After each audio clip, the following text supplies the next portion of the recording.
Good evening, ladies and gentlemen. Some time ago on North Carolina People, we met and talked with Barbara Fredrickson.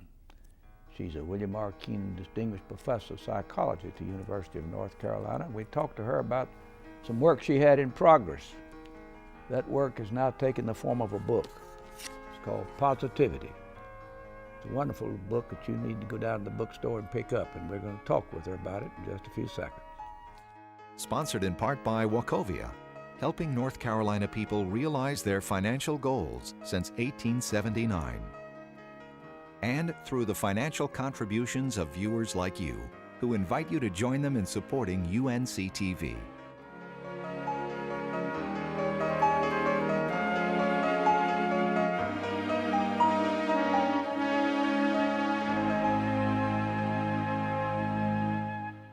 Well, it's good to welcome you back to this confines again, Barbara, and I'm so glad to know that the book is now out for everyone to look at. And what do people ask you most when you meet with these various gatherings where you talk about this text? What questions come to mind?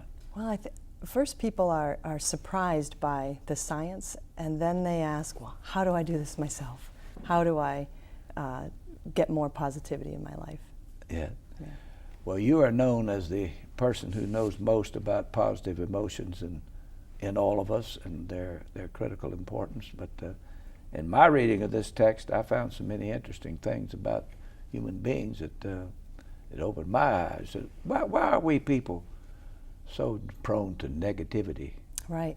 Our minds are designed to watch out for dangers and to be vigilant to possible problems. And that sets us up to have a bias to attend to things that are negative.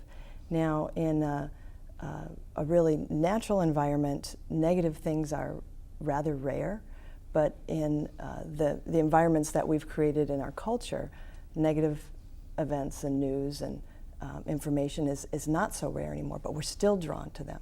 Our minds are really riveted by negativity, and that can make negative emotions come on strong, come on like a sledgehammer, and feel just, uncontrollable sometimes. You're talking here about the human experience then of the financial crisis to some men, or grave illness, or war, or all of these are circumstances that you mean when the confrontation comes and the negative force takes over. Right. I mean, there's certainly negative emotions are unavoidable in dire situations like that. But what we found by studying resilient people, the people who come through adversity, they bounce back, sometimes come back even stronger than they were to start with. Those people have a unique ability to recognize the negative emotions with clear eyes. They don't have their heads in the sand. But also at the same time cultivate positive emotions, love for the people around them, gratitude for the circumstances that are helping them cope, and just wonder for the world around us. And those positive emotions seem to really be the active ingredient that help people to bounce back. That's what we've been able to show with the science. And this has come about because of very systematic research that you've done with groups in all different kinds of contexts of stress and confrontation, right? Right. My research program involves doing controlled laboratory studies where we induce different emotions and see how it makes the mind and the body work. We've also done studies, controlled experiments in a field setting or in people's day-to-day lives, where we randomly assign one group to increase their daily diet of positive emotions and see what changes for them over the course of months.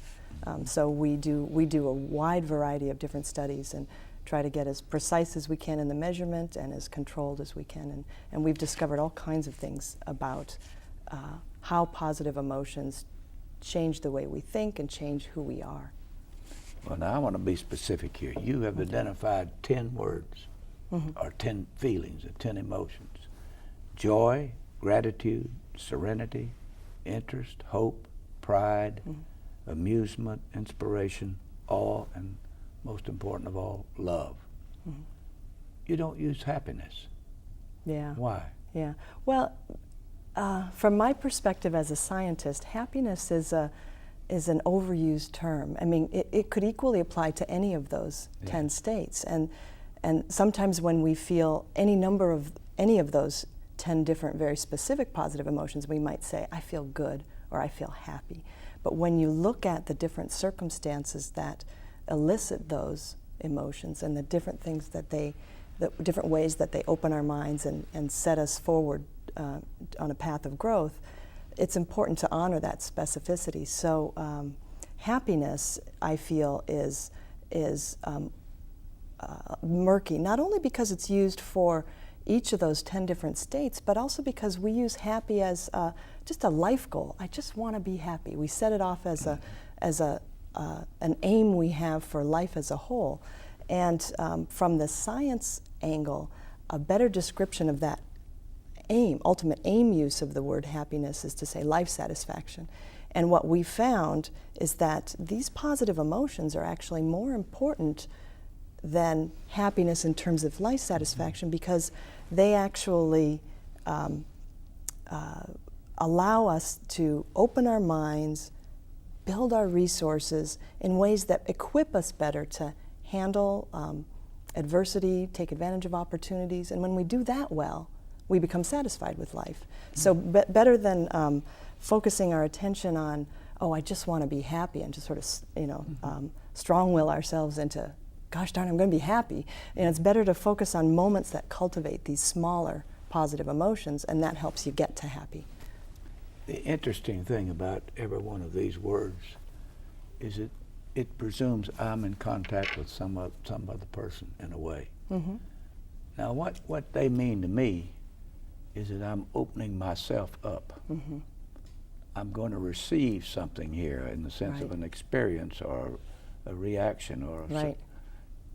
And that's what positivity is all about. Right, that's what we found is that sort of the hallmark feature of positive emotions is that they do open us. They actually expand our awareness, literally allowing us to see more in our peripheral vision, to see more connections between you and another person.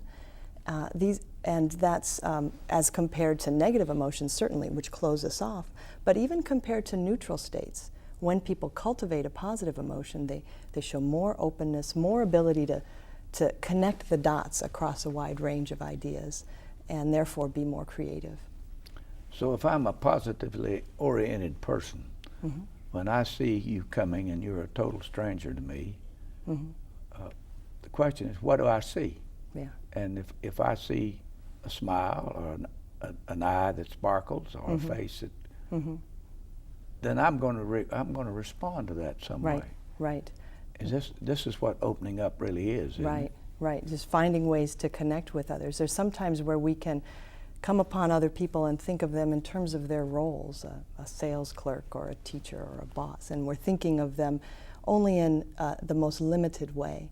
And what we found is that with positive emotions, we are more likely to see the common humanity that we share with others and make connections that way.